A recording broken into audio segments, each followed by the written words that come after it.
coming to you live for the Built Ford Tough Studio. Boomer Esiason, Greg Giannotti. It's Boomer and Gio on the Fan. Simulcast across the country on CBS Sports Network and wherever you are on the free Odyssey app. Good Monday morning. The New York Giants are 2-7. The New York Jets are 1-7, 3-14. A full season of ineptitude if we were talking about one football team. Unfortunately, we're talking about two, and the San Francisco 49ers come into MetLife Stadium. They push around the Giants. Apparently, the stadium, as a couple of friends of mine, including the great Tony Hooks, was at the game saying, I cannot believe how many 49er fans are here. And then Jaxson Dart says it after the game that, man, I've never had a home game where that many opposing fans were at. And stuff like that is really what resonates with the decision makers in organizations. And this season had a lot of promise when Jaxson Dart and Cam Scattaboo burst on the scene. But ever since the blown loss to Denver, this thing has gotten, uglier and uglier. 105 points given up by the defense in the previous 9 quarters. I mean, that is just horrible. Good morning, Boomer. How are you? Yeah, good morning, G. I'm doing all right. You know, you and I have been sitting here talking about the Giants situation well before the season even started, this particular season. And we talked about, okay, can Jaxson Dart save Brian Daboll's job?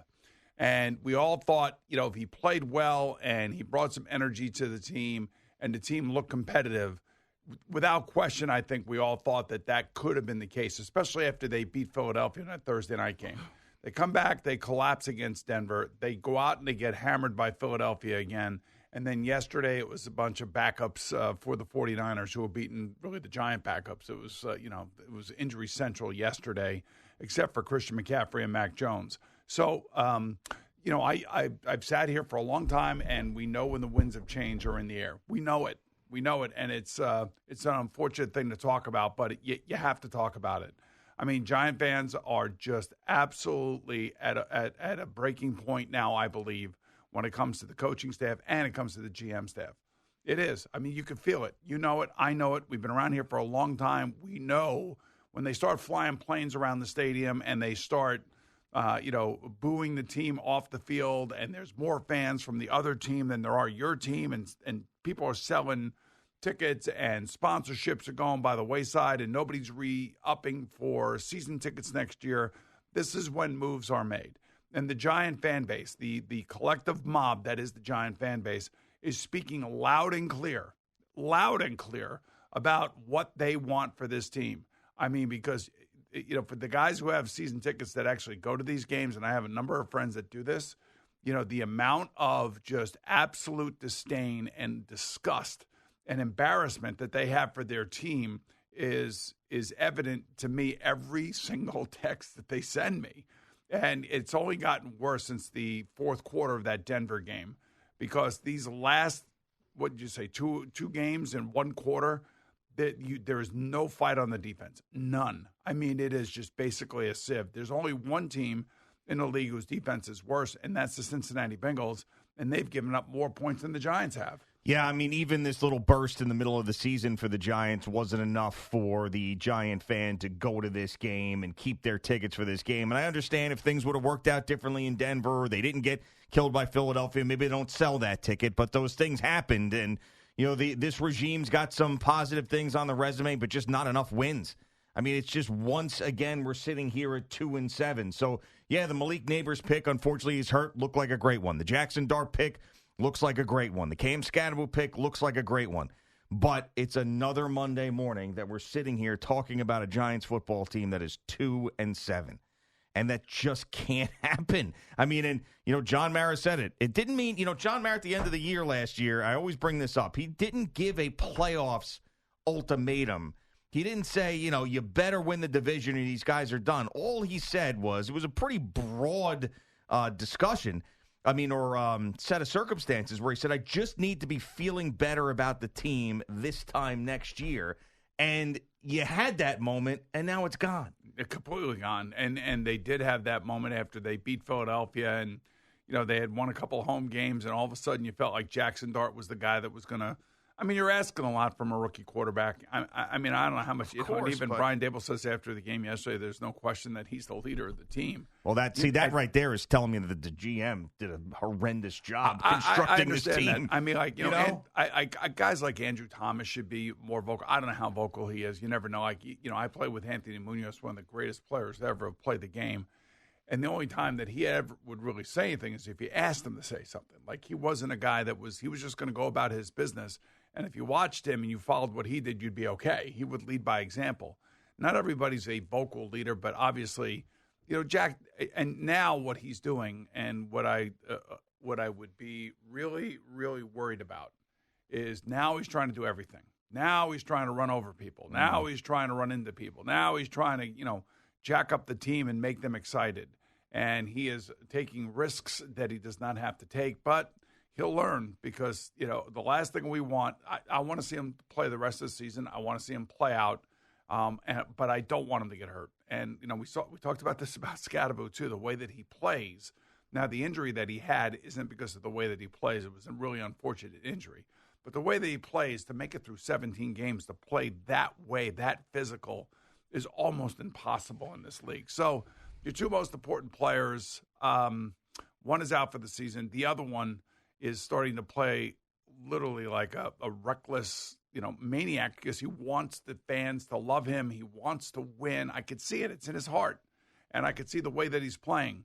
But he's taking unnecessary risks, especially late in games. I just, in relation to Joe Schoen and Brian and Daboll, we have given so much because we do like the guys. We do believe that, I believe that Brian Daboll knows what he's doing. It's just that this team has completely either shut him out or there's been so many injuries that they can't overcome it. But then you see a team like San Francisco come in. And how many injuries do they have? Yeah, I mean, it's like it's a culture thing. It's that John Lynch and Kyle Shanahan thing. They've dealt with so many injuries over the years, but they still keep pumping guys out, whether it's different quarterbacks that they have to throw in there because of injury, or different running backs or wide receivers, and they deal with it. Just imagine this. If the New York Giants lost Brian Burns and, let's say, Bobby Okereke, because that's essentially what the San Francisco 49ers have lost, in Fred Warner and Nick Bosa, amongst other players too, by the way. Sure. I mean, and they're still winning. They're still, and Rob Saleh obviously is doing a great job as a defensive coordinator, keeping them in games. And Kyle Shanahan, with a backup quarterback, has been able to win games, and the backup quarterback looks like he could be the starting quarterback, for God's sake. He's playing so well. Yeah, and with Brian Daboll's tenure, of course, you had Wink there at first, and then they didn't get along, and I'm not saying that was all Daboll's fault. Wink, obviously, is an interesting guy to deal with, but then they had an opportunity to hire a defensive coordinator. They go with Shane Bowen, and it's just been awful. It's been absolutely awful. And as I've mentioned before, I know there's a lot of Kayvon Thibodeau truthers out there. I'm just not one of them. I'm sticking to the fact that this guy's a number 5 pick overall, has been massively disappointing. But all of those big names on defense that you need something out of, Brian Burns is the only one who's consistently giving you something. And I understand that, Abdul Carter is able to get the pick out of the air. But that play doesn't happen. That's just a right place, right time. That was all Brian Burns making that play. And the good news for Brian Burns, that was ruled a fumble. Therefore, it can be a sack. Right. So it's a sack and a fumble. It wouldn't go down as a sack if it were an interception. Right. So, a lot of weird things happening yesterday in the NFL, but none. There are a lot of ugly things that happened in the NFL yesterday, and there were other teams that are waking up this morning with their fan bases livid at them as well. But the Giant fan has every right to be screaming and yelling and expecting more, especially when they raise ticket prices, especially when the parking's, through the roof. And, the fact that, that most Giant fans are now selling their tickets to opposing fans, that tells the owner all he needs to know or all they need to know. Now, I don't know, the situation with John Mara is serious, as we know. I'm assuming that, there's a group of people that are around him that are still – he's got to take care of himself first before he takes care of the football team. I don't know what that dynamic looks like inside that building over there. I don't know if Joe Schoen and Brian Daboll maybe feel like, they have this distraction may be so significant that I don't know. I just think they have to move on now. They have to. They can't continue to go like this. And if Brian Daboll were sitting here and he were being paid to give an opinion about what he's looking at, how would he explain what they look like? I mean, you wouldn't be able to say, right. How can you? You can't. Right. And I watch a lot of these other coaches on these other shows, they're all talking, whether it be Rex Ryan or Herm Edwards or Steve Mariucci. I see all these guys talking about it, and they all know. They're not stupid. They weren't born yesterday. There's a reality that is associated with this business, and it's tied to winning. I don't give a crap what you say. You could get your quarterback, you could get this, you can get that, but it's tied to winning. The first year that Brian was here, the first year that Joe Schoen was here, they were celebrated because they got this team to the playoffs. Yep. And they unlocked Daniel Jones. You remember that? Of course. How can I forget? They beat the Vikings in the playoffs. And here we are 3 years later, and it's only gotten worse. And it's gotten worse for a number of different reasons.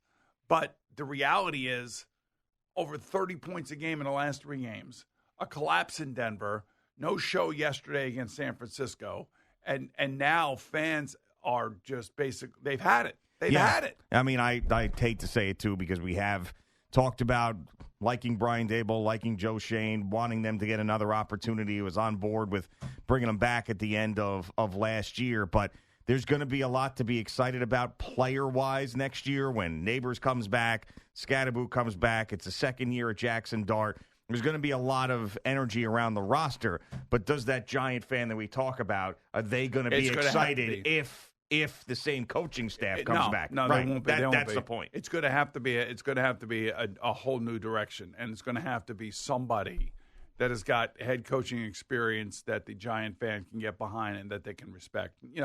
If you can do like a 60-40 hiring or a 70-30 hiring, meaning that 70% of the fan base would get behind the coach. Oh, yeah. I think you would be able to do that, win with that. The question is now you'd have to, and look, we're halfway through the season and we're already talking about these guys' jobs. But we also were talking about these guys' jobs when we started the year. We talked about what was expected, and you said what John Mara said. And we sit here now, and you look at their record, they're 2-7 and have gotten worse over the last 2 weeks. Yeah, I mean, it's been really bad. Defensively has just been. These guys looks like they don't even care right now. The worst tackling you've seen in football. Well, no, the Bengals. Well, yes, close. There were two plays yesterday that may have changed some of the game. I don't know. Theo Johnson drops a ball right in his hands. It would have been a first down. And then Darius Slayton has the touchdown ripped out of his hands. I mean, those two plays right there, when they actually were happening, may have given the Giants and their fan base some life. And, Jaxson Dart threw the ball perfectly, threw exactly where it needed to be, and the players that he was throwing it to did not come down with the football. And, we watch these games every single weekend, and we see players like T. Higgins making plays, Jamar Chase making plays, Justin Jefferson making plays. I mean, there's guys making plays all over the freaking league. Well, I mean, their guy is out for the year, yeah, and but, I don't. Other guys have a need, but they're not. They're not any. They're not. Yeah, but they're not good enough. This is the thing that drives me crazy.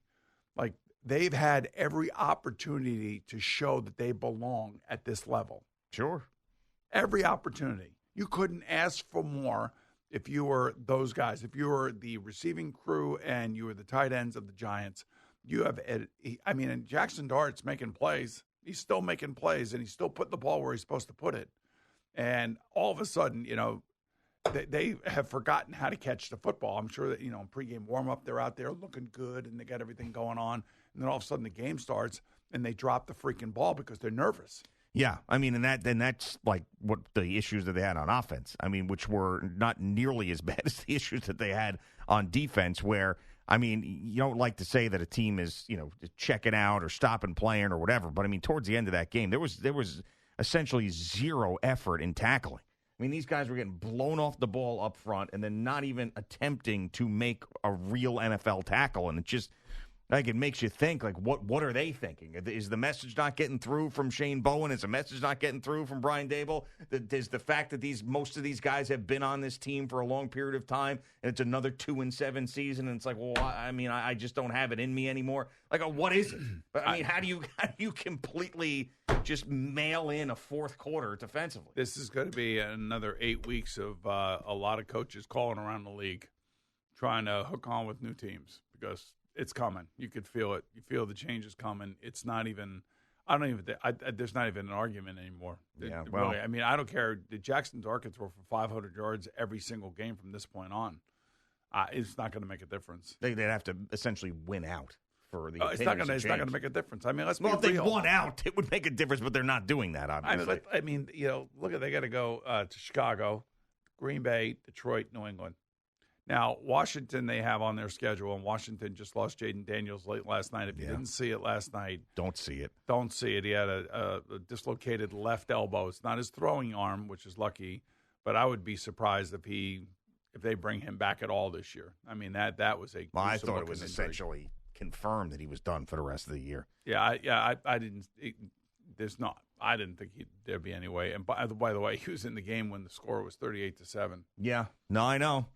I mean, and that's one of the things that a bunch of people were saying, including RG3, of course, who's had his fair share of injuries in that same uniform. But But even like Christian McCaffrey was carrying the ball late in the game yesterday when the game was essentially nobody over. talks about it really unless someone gets hurt. Yeah.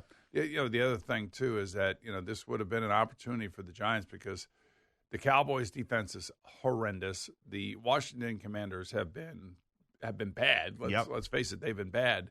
And if there was a year where they could at least come in second in their division, this would have been it. And they have already, they split with Philadelphia. I mean, this would have been the year. And it's, they'll probably win a game or two somewhere along the line, and they'll probably end up with somewhere a top 5 draft pick, I would imagine. Again. But I don't want this group making that pick. Yeah. It's come to that point. You can't. It's been a long time coming. It's come to that point, and you can't argue. You've been around here a long time. You know when the Mets are getting ready to fire somebody. You know when the Giants are getting ready to fire somebody. You know when the Jets or the Rangers or the Island. You know it. You know you could feel it. Yeah, and they had their opportunity this year. They really did. It's not. I mean, it was a full year that I think the Giants and John Mara gave him a fair share evaluation. Go out there and do it again. Now, Joe Schoen and Brian Daboll were like, listen, well, we got the quarterback.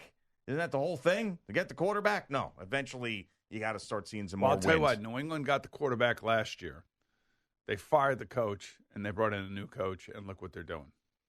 Yep, that is true. And then I always bring up the Bears example as well. They weren't afraid to go out and get. Now, here's the difference, though. Like, those two examples are great examples of how you do it. You go out and get the top offensive mind in a Ben Johnson. You get a guy who's been a head coach before and one of the great offensive coordinators of his generation in Josh McDaniels. You can't just hand the keys over to, first-time head coach, first-time offensive coordinator type of thing. I'm going to just give you a name just to throw a name out Ben Johnson was too, but right. Anyway. I'm going to give you a name, okay? And you just tell me what you think of this name because this guy's actually been an NFL head coach before. Frank Reich. No, I don't want him here. No way. Lane Kiffin. Oh, yes. Although he would be good for Jaxson Dart, I know that. But Lane Kiffin would be the guy I want to take over the Jets, not the Giants. Really? Yeah. Because that's the type of guy you need to go in there and shake the whole thing up, There'd be no turning back. And that would be either, all in. It'd be the greatest thing that ever happened to them or the worst thing that ever happened to them. There'd be no in between. There'd be no mediocrity there. It would just be biggest dumpster fire in Jet history or like they're going back to the Super Bowl. But, he did coach Jaxson Dart in college. And he did coach the Oakland Raiders for a couple of weeks or something.